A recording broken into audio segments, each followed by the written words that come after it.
Video game theories, or game theories as some might put it, can present some interesting ideas that normally you wouldn't really think about. Personally, I don't watch many theory videos, but I can definitely see the appeal for certain games like, say, Fez or the Resident Evil series that kinda leave you wondering what's going on half the time. I never thought I'd mention either of those games in the same sentence, but here we are. Today I wanted to take a quick look at a theory involving Wario and his spin-off games, as it's one of the few recent theories that actually interested me. Before we do though, please watch the theory itself by Neon Jigglypuff, then maybe come back over here. My channel may be smaller than his, but I feel like it's common courtesy to give credit where credit is due, since the video does present some interesting points, but I'm here to give some counterpoints to extend the discussion. That said, let's dive in. The video starts off briefly explaining Wario's origins and his general character traits, then segues into the main point being Wario's constant struggle of being in Mario's shadow,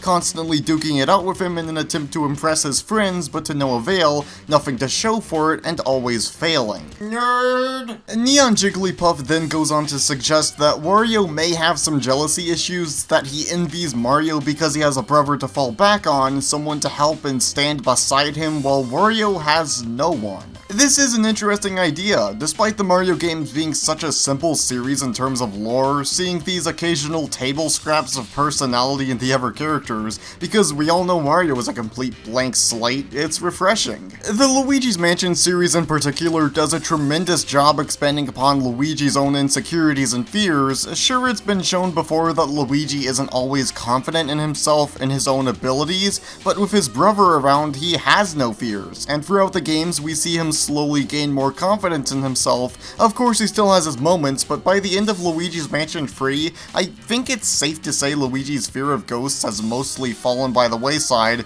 due to him proving to himself he can do great things without Mario. But I mean, Luigi's Mansion is a series about a funny green man sucking up ghosts in a vacuum cleaner, so maybe that's looking in too deep. I don't know, you decide. This is gonna turn into one of those pretentious video essays. Why Luigi's character is so important to the Mario series. Some crap like that. Anyway, point being, I just like seeing bits and pieces of true character traits here and there in the games. It's not a necessary detail by any stretch of the imagination, but something I'll always appreciate whenever they do incorporate it. Going back to the theory, it points towards Mario Tennis 64, the first in-game appearance of everyone's favorite purple fella.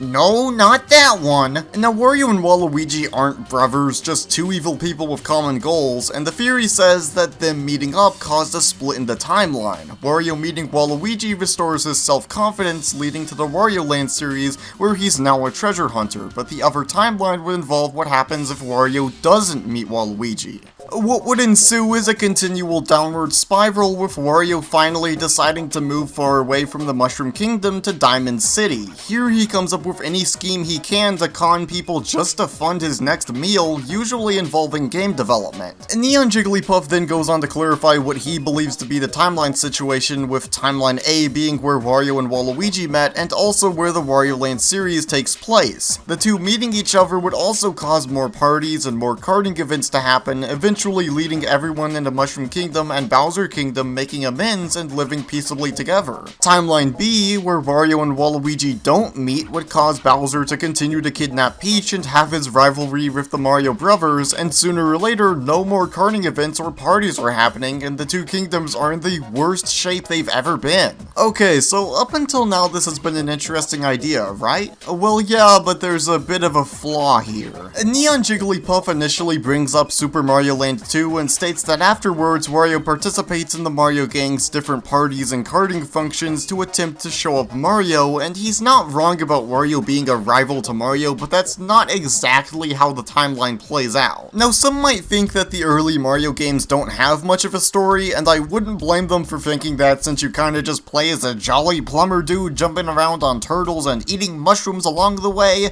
but this is where Super Mario Land 3 Wario Land enters the picture. Let's back back up a bit. So Super Mario Land sees Mario on his adventures through the Sarasa Land to save Princess Daisy. Then we have Super Mario Land 2, where Mario has a bit of a nasty welcome home as his castle was taken over by Wario while he was gone. It's actually revealed in the manual that Mario and Wario knew each other ever since they were young children, and Wario was always jealous of Mario's popularity, so of course he wants a piece of that pie. After collecting all 6 golden coins from across Mario Land, Mario confronts Wario, to which they end up in a scuffle with Mario winning, and Wario, embarrassed as ever, runs off into the night. Now we again find ourselves at Super Mario Land 3, Wario Land. Wario has a plan to get a castle of his own by going to Kitchen Island, where a rogue group called the Brown Sugar Pirates resides. This group has a ton of treasures, including one revealed at the end of the game to be a golden statue of Princess Peach that was stolen from the Mushroom Kingdom. The reason this is important is because his theory suggests that the Wario Land series takes place after certain Mario spin-offs,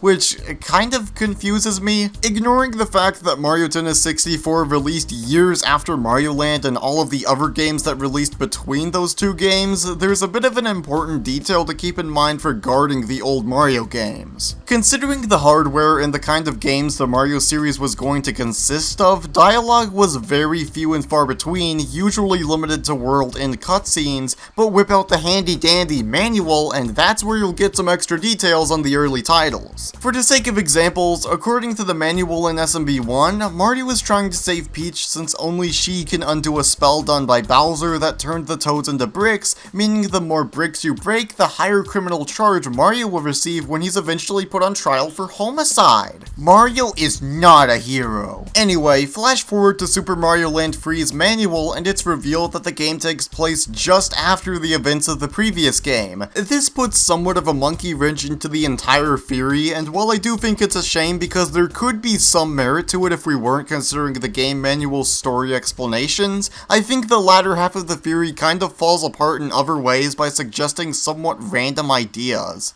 Like the separate timelines idea. In theory, I don't think separate timelines for the Mario games would be all too far-fetched, but the way he describes it makes very little sense. He says that he believes the Mario Party, Mario Kart, and Wario Land series takes place in one timeline, while the WarioWare and mainline Mario series takes place in another, all of this because Wario either does or doesn't meet Waluigi. He then goes on to present more proof for his Timeline B theory in the form of an answer as to why certain characters rarely appear in the main series games, saying that the parties and kart races were cancelled so none of them had any reason to gather together, but I don't really understand why Wario not meeting Waluigi would cause this sort of thing to happen. Them teaming up in Mario Tennis 64 would have very little bearing on how the doubles tournament in that game would play out. Mario Tennis Power Tour is a different case though. Actually, I think them meeting up in 64 would cause more of a divide between Mario, Peach, and Bowser in Tennis Power Tour. Reason being, Bowser helps train Wario and Waluigi so they can steal Yoshi and Donkey Kong's place in the doubles tournament and subsequently the trophy. Now this brings me to a separate point. Neon Jigglypuff also mentions in his theory that Bowser and the citizens of the Mushroom Kingdom always tend to get along in the party games, and while that is partially true, if we put into consideration every mode and the basic plots for the party games, it's not entirely the case. Mario Party 9, DS, and Island Tour come to mind right off the bat as examples of times Bowser had his own schemes at play while Mario and friends were out partying. In Mario Party 9, he planned to steal the world's mini-stars. Mario Party DS, he shrinks everyone down so he can have an easier time stealing sky crystals, although in that game Mario does invite Bowser and Bowser Jr. to their party afterwards, so I'll consider that one a half and half. Don't forget Mario Party 10 either, where there's a mode in which he chases Mario and crew down while he's ginormous. Point being, they don't always get along. If you want another example as to why Wario and Waluigi meeting would be more of a problem, let's consider that in the spin-off games, they're always plotting some schemes to get rich and fame or money. Apart from Mario Tennis Power Tour, they're shown in Mario Tennis Ace's intro cutscene retrieving Lucien, an ancient tennis racket that was sealed away due to its power destroying the Kingdom of Basque, which the game takes place in. This causes Lucien to reawaken and possess Wario, Waluigi, and Luigi, and send them off to retrieve the Power Stones, which seal his true power to presumably wreak havoc on the Kingdom once again. If Wario and Waluigi didn't meet, it's likely that Wario may have searched for Lucy in any way due to his past experience treasure hunting, but I also think that Neon Jigglypuff's theory might still have a little bit of credibility to it. The way I think about it, there are still two ways things could play out, so I'll present my counter theory in two timelines similar to his. In both timelines A and B, the mainline Mario series still takes place, since again, Wario and Waluigi have no real bearing on the main series. I'd say the Wario Land series would also take place in both as well, but let's get into the specifics. I think in timeline A, Wario would still be a treasure hunter, but over the years he loses interest in it. This all culminates in Mario Tennis 64, where once he meets Waluigi, a like-minded person who he can call a friend,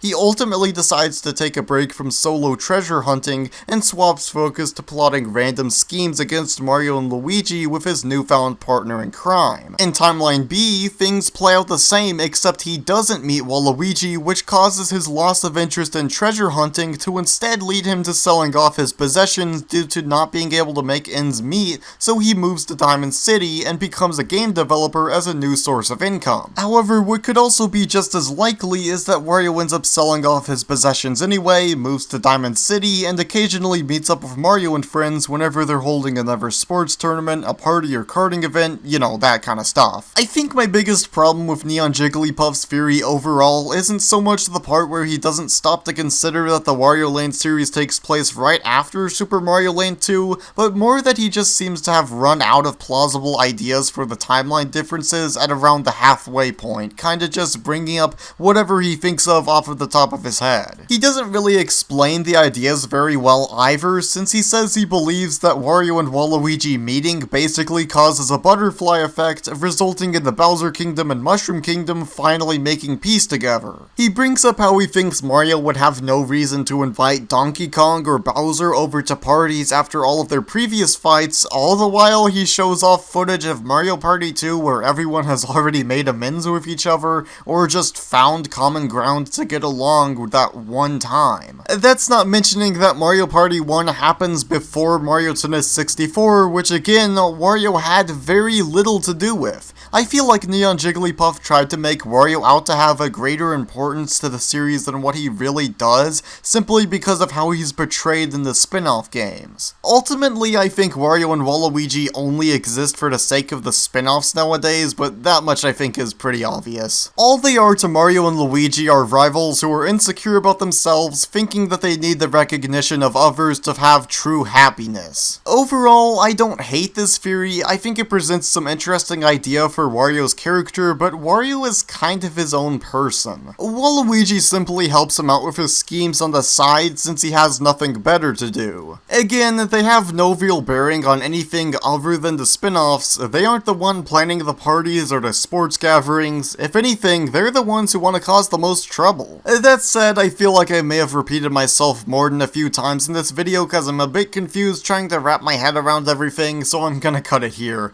This video was surprisingly fun to make, and it's my first time really delving into the theory territory, so I wouldn't be surprised if I too had some flaws on my counter theory. At the end of the day, this video was not at all made out of hate. It's simply made as a critique and a device to present my own thoughts on a similar theory meant to ultimately extend the discussion. After all, his theory was made for fun, so please give him your support. I wouldn't have made this video if I didn't find the idea of the theory at least somewhat interesting, so I'd like for you to consider giving his video a chance. Anyway, I'm Wyrlwind, thank you all so much for watching. Feel free to leave your own thoughts on my theory or one of your own in the comments, and I'll see you all in the next one. Later!